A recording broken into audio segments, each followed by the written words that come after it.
Kita akan melanjutkan ke materi berikutnya berkaitan dengan siapa-siapa aja pelaku-pelaku yang ada di dalam perdagangan internasional dan kemudian kita juga perlu tahu organisasi-organisasi apa yang ada di dalam bisnis internasional seperti itu, ya.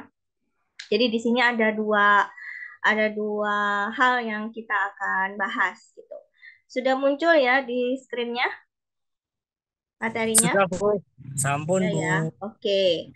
Nah, kita mulai dari pelakunya dulu ya, para pelaku perdagangan internasional. Seperti yang kita ketahui bahwa perdagangan internasional itu eh, apa namanya kegiatannya yang umum dilakukan oleh para pebisnis atau para pengusaha itu apa?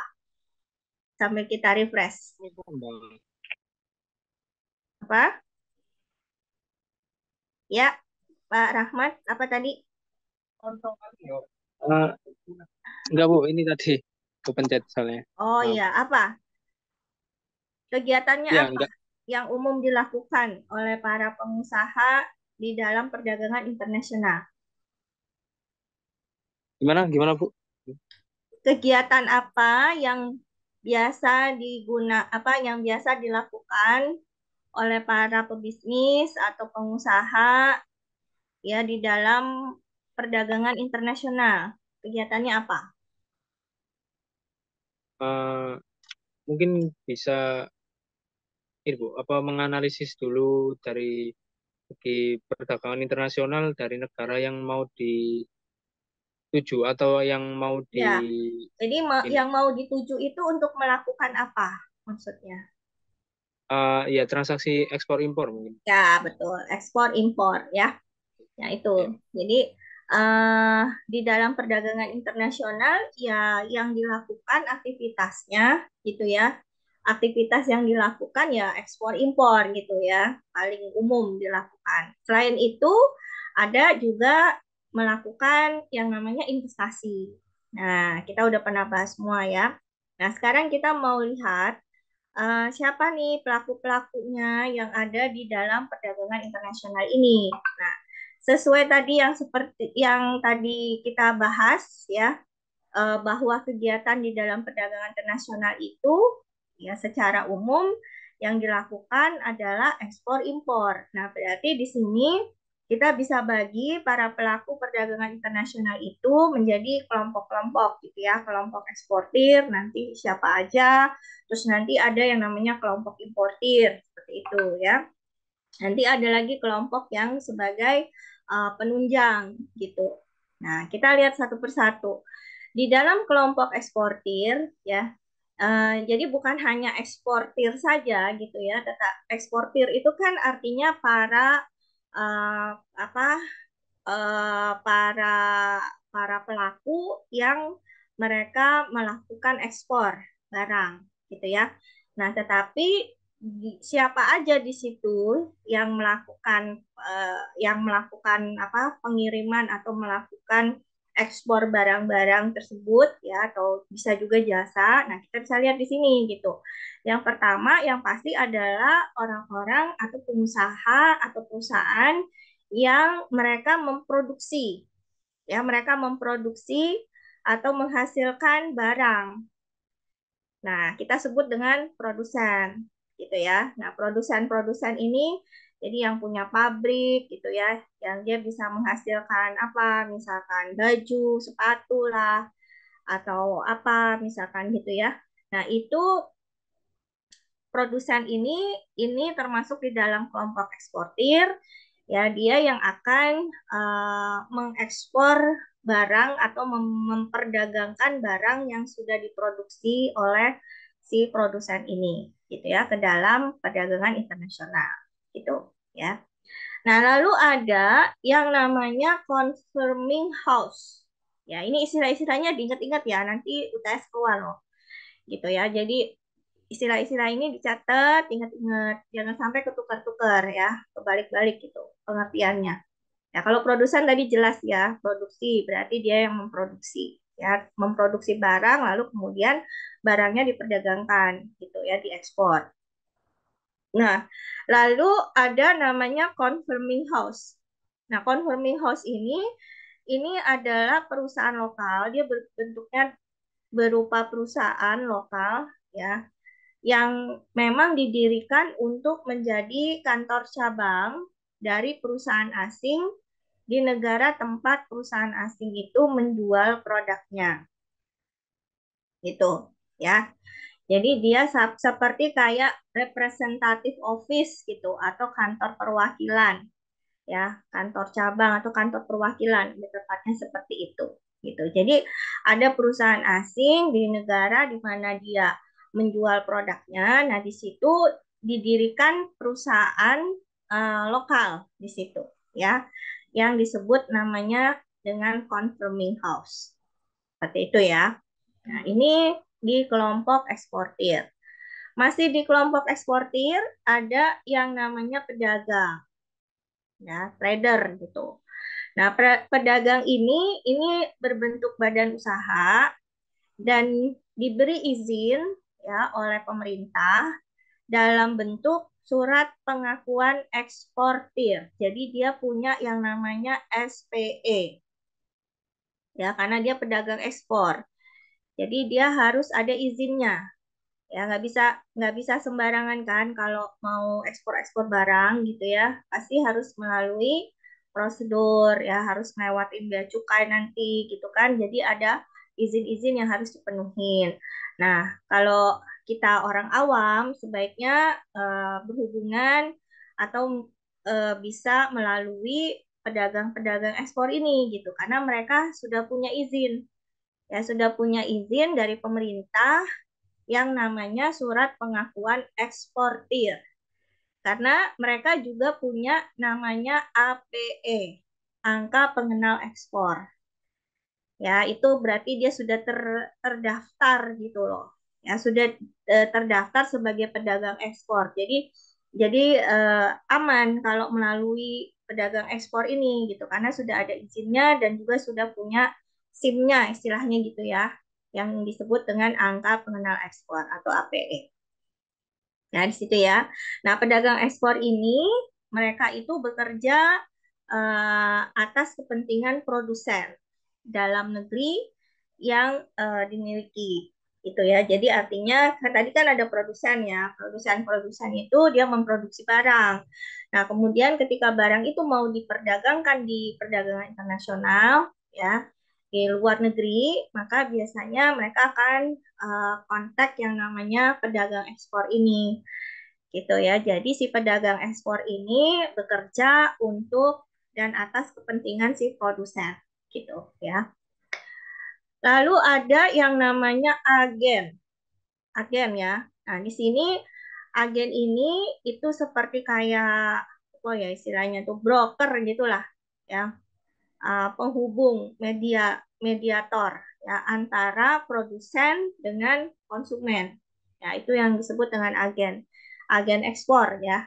Jadi artinya di situ yang menghubungkan antara si produsen tadi yang memproduksi ya, yang punya pabrik atau perusahaan yang memang memproduksi barang tersebut gitu ya, dengan konsumennya gitu.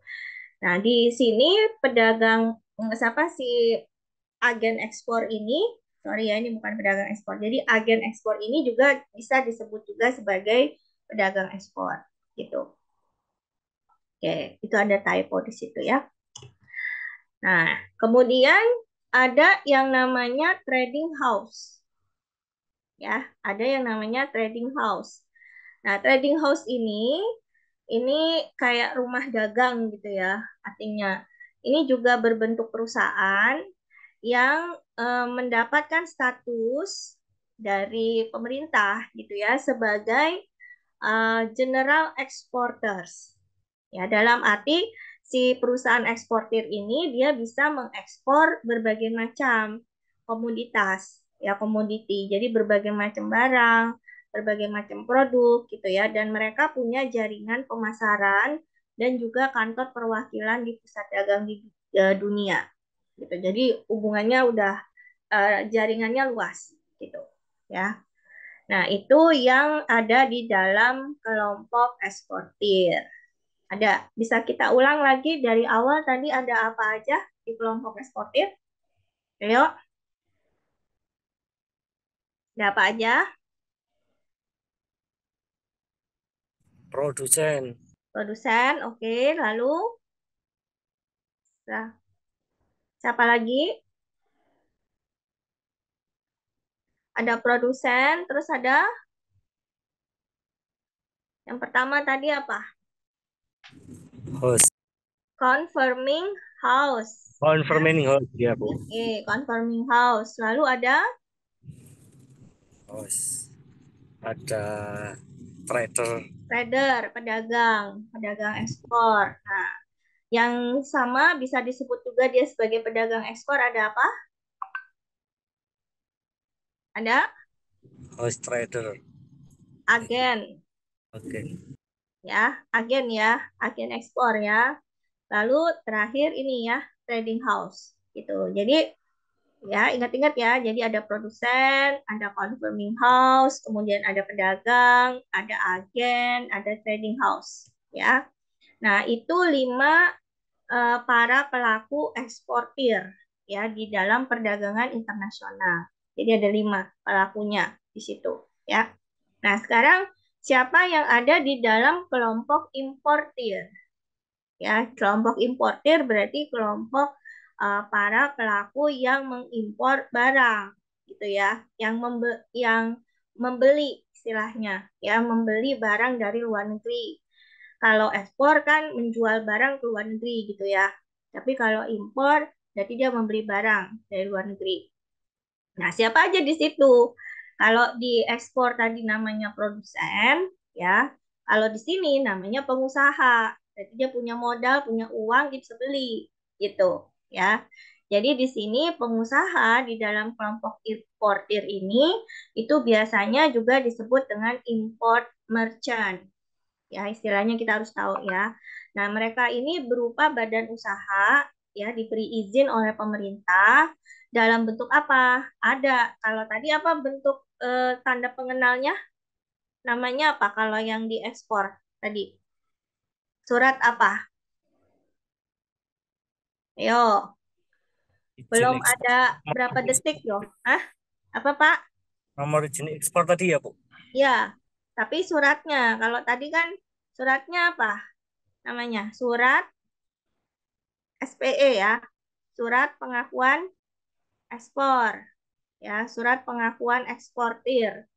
Nah, dia ada apa namanya? Ada angka pengenal ekspor. Itu tandanya. Itu ya, tanda pengenalnya. Jadi angka pengenal ekspor APE. Nah, kalau di sini kalau diimportir itu juga karena dia diberi izin oleh pemerintah. Nah, izinnya berupa apa? Izinnya berupa tanda pengenal pengakuan impor. TPPI namanya. Ingat-ingat ya. Jadi jangan ketukar-tukar ya. Jadi tanda pengenal pengakuan impor. Nah, harus punya ini baru bisa impor gitu. Ya, jadi nggak bisa ngimpor barang-barang seenaknya ya. Harus ada ya. Jadi apa mereka baru dikasih akses bisa dikasih akses untuk mengimpor karena punya tanda pengenal pengakuan impor ini gitu ya. Dan apa yang bisa diimpor itu akan ada ya disebutkan di dalam izin tersebut gitu. Jadi ketika apa, satu perusahaan atau pengusaha dia mau mengimpor barang, ya, nah nanti dia akan nguruskan ke apa namanya ke departemen perdagangan di bagian ekspor impor gitu. Nah di situ dia akan ngurus tuh yang namanya tanda pengenal pengakuan impor. Nah, lalu ditanya kan, mau impor apa? Itu mau impor barang apa? Nah, disebutin di situ.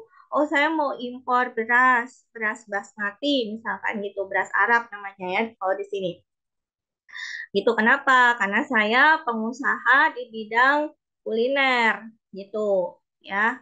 Nah, jadi saya butuh apa namanya barang tersebut ya. Nah, itu disebutin oh dia akan mengimpor atau membeli beras basmati gitu. Makanya dikeluarkanlah itu tadi tanda pengenal pengakuan impor ya.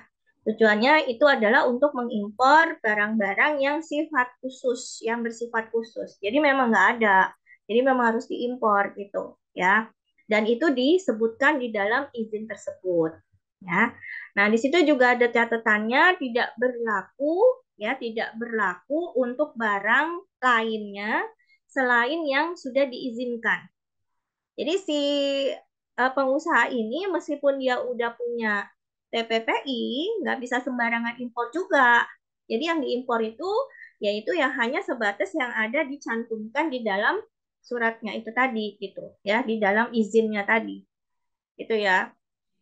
Oke. Berikutnya ada yang namanya approved importer. Approved importer ya. Nah, approved importer ini adalah pengusaha juga ya, pengusaha di bidang impor yang mendapatkan perlakuan istimewa. Jadi dia dikasih privilege sama pemerintah ya untuk bisa mengimpor komoditi atau barang-barang yang dianggap penting oleh pemerintah. Ya, dianggap penting. Nah, jadi kalau ini kan masing-masing negara ya, tergantung barang-barang yang dianggap penting dari setiap negara kan beda-beda gitu ya. Kalau di Indonesia misalkan apa yang dianggap penting? Ya tadi bahan pokok misalkan beras gitu ya. Atau kayak buat apa? Buat bahan baku plastik misalkan biji plastik misalkan seperti itu ya. Nah, itu dianggap penting. Nah, itu dilakukan oleh siapa? Dilakukan oleh approved importer. Jadi ini adalah pengusaha impor yang memang dia dikasih perlakuan istimewa oleh pemerintah untuk bisa mengimpor komoditi yang dianggap penting. Jadi yang memang kebutuhan pokok seperti itu. Ya, memang uh, ya memang apa ya? Vital lah boleh dikatakan seperti itu, ya. Itu approved importer. Oke. Nah, berikutnya ada importir terbatas. Importir terbatas. Nah, kalau importir terbatas di sini berarti dia perusahaan ini ya atau badan usaha ini dikasih izin khusus ya eh, eh, diberi izin khusus ya untuk mengimpor mesin-mesin dan bahan baku yang diperlukan di dalam negeri. Gitu ya. Nah, biasanya yang menjadi importir terbatas ini itu adalah perusahaan penanaman modal asing. Jadi berbentuk memang dia beli aset soalnya kan, beli mesin gitu ya, atau beli bahan baku yang memang diperlukan di dalam negeri gitu. Komoditi yang penting yang itu dipakai untuk diproduksi lagi gitu ya. Jadi itu dia dikasih izin khusus ya. Nah, namanya importir terbatas. Oke, kemudian ada importir umum. Kalau importir umum, ya ini yang secara umum yang dilakukan banyak perusahaan ya, perusahaan atau pengusaha-pengusaha impor gitu.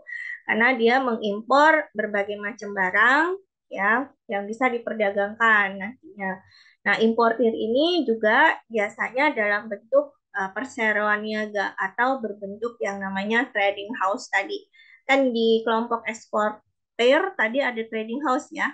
Jadi dia badan pengusaha perusahaan atau badan usaha yang memang mengekspor berbagai macam barang gitu ya. Dia ngambil dari banyak produsen terus ditaruh di tempatnya dia gitu ya. Terus dia yang menawarkan ke banyak negara. Seperti itu. Untuk tadi trading house ya. Nah, ada kelompok importir lagi. Nah, bisa tolong saya dibacakan, masih agak seret oleh apa ya? Ah, Intan Dwi Karunia bisa dengar saya?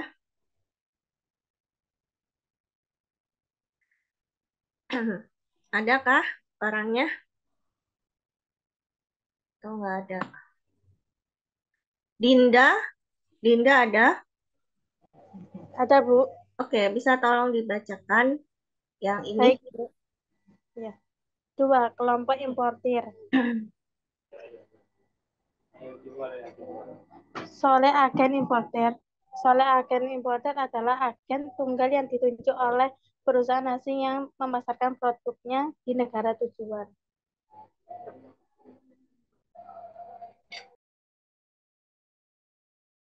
Ini ini hampir sama dengan yang di kelompok eksportir tadi juga ada agen ya. Jadi ini ada di sini namanya SOL, bukan Soleh baca ya, SOL Agent Importer ya, SOL Agent Importer. Jadi dia agen impor, agen tunggal yang ditunjuk memang ditunjuk oleh siapa? Oleh perusahaan asing gitu ya, untuk memasarkan produknya di negara tujuan. Jadi dia sebagai perwakilan tadi gitu ya. Nah, itu ada di dalam kelompok importir. Berikutnya, nah itu tadi kelompok importir. Kelompok importir jadi ada siapa aja? Kita ulangi. Ayo, ada siapa? Kelompok importir. Ada siapa aja? Yang pertama, siapa? Nurida. Ayo, dengerin nggak?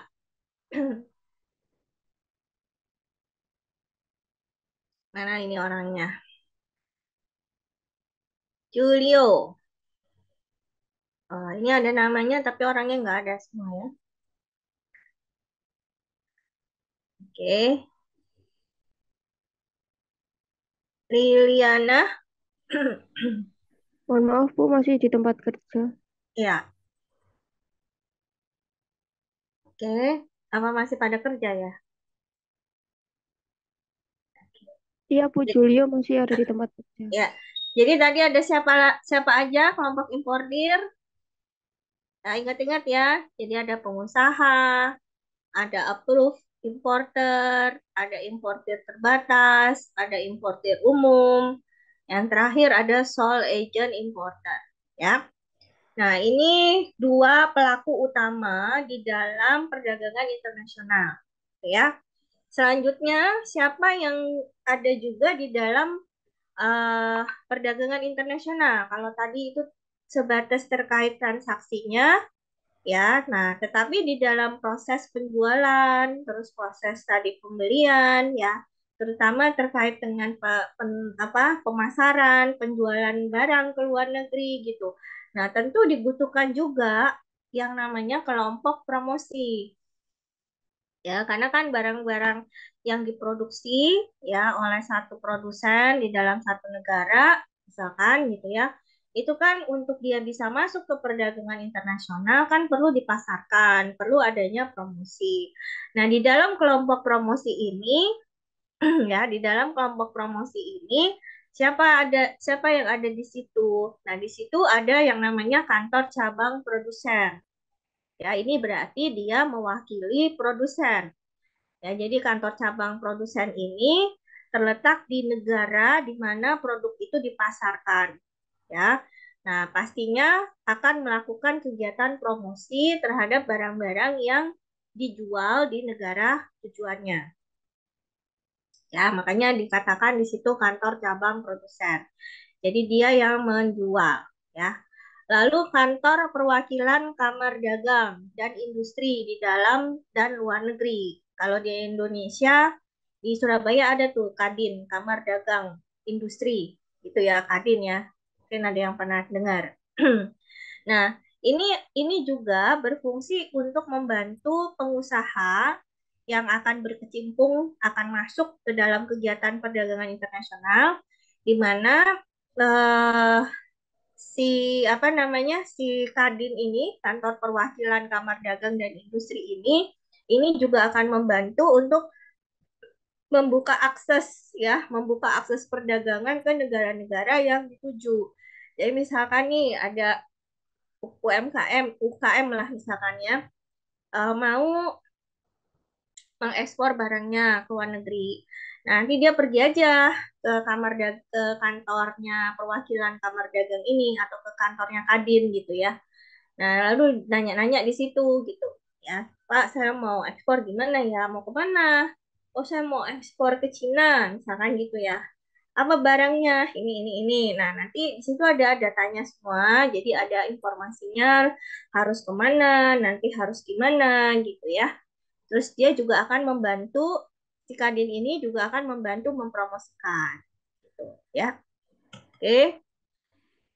Berikutnya di dalam kelompok promosi ada misi hibah perdagangan ya. Misi hibah perdagangan ini adalah salah satu kegiatan promosi ya, salah satu kegiatan promosi di dalam perdagangan internasional ya, di mana di dalam misi ini akan ada proses pengenalan berbagai macam produk nasional ya, dan itu ditawarkan. Jadi misalkan ya seperti kayak apa ya istilahnya kayak exhibition gitu ya, pameran lah gitu ya.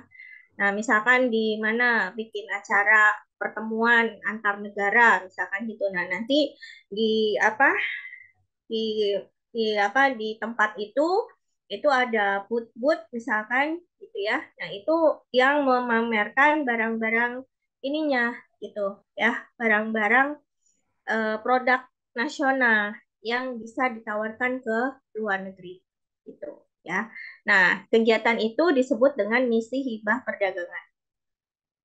Oke. Lalu di dalam kelompok promosi ada Badan Pengembangan Ekspor Nasional. Nah, ini adalah satu badan yang itu dibentuk oleh pemerintah ya, dalam hal ini Departemen Perdagangan untuk melakukan kegiatan pengembangan dan promosi komoditi dalam negeri ke luar negeri. Gitu ya. Kalau di Indonesia namanya BPEN, jadi Badan Pengembangan Ekspor Nasional. Ya. Oke.